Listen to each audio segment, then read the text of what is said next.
ஸ்ரீரங்கம் சாமியை பார்த்துட்டு இப்போ நம்ம வந்து இன்னொரு இடத்துக்கு போயிட்டு இருக்கோம். ஸோ அங்கே போய் பார்ப்போம். சாமியை பார்த்தாச்சு. அடுத்து வேற ஒரு இடத்துக்கு கிளம்புறோம். ஸோ அங்கே போய் வைக்கலாம். இது மணி மறக்காம நம்மளோட சேனல் நம்மளோட வியூஸ் சப்ஸ்கிரைப் பண்ணி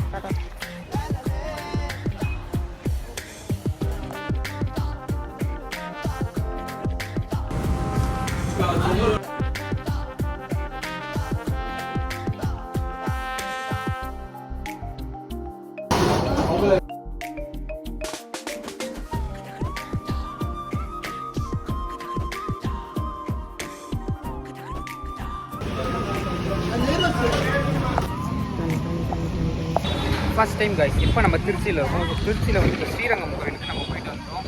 சாப்பிட்டு அடுத்து நம்ம பழனிக்கு நம்ம போகிறோம். ஸோ அது செகண்ட் ட்ரிப், அது செகண்ட் வீடியோவில் பாருங்கள்.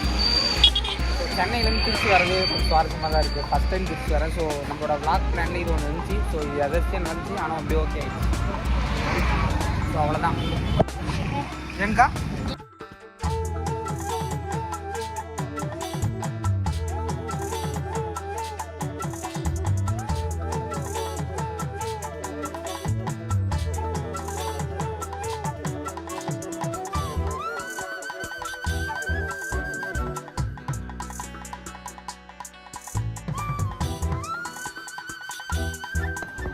திருச்சி ஏர்போர்ட் மாதிரி ஒன்று இருக்குது. ஆனால் ஃபஸ்ட் டைம் இப்போ தான் பஸ் ஸ்டாப்பே வரும். ஸோ இது வந்து சென்னைக்கெலாம் பார்க்க மாதிரி திருச்சிக்கெலாம் பார்க்கணும். ஸோ இங்கேருந்து நம்ம இப்போ பழனிக்கு போனோம். ஸோ அதோட பஸ்ஸுக்கு இருக்கோம்.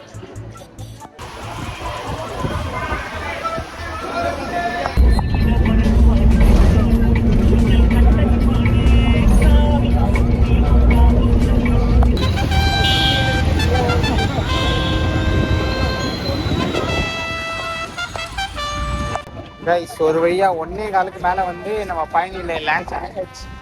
எப்போ திருச்சியிலேருந்து பழனி வர்றது தான் ரொம்ப ஒரு மாதிரி ரொம்ப தூரமாக இருக்குது. சென்னையிலேருந்து திருச்சி வந்துட்டு கம்மியாக இருக்குது. ஆனால் இதுலேருந்து வர்றது தான். அங்கே நிறைய குதிரை வண்டிஸ் இருக்குது. அதான் எனக்கு சூப்பராக இருக்குது.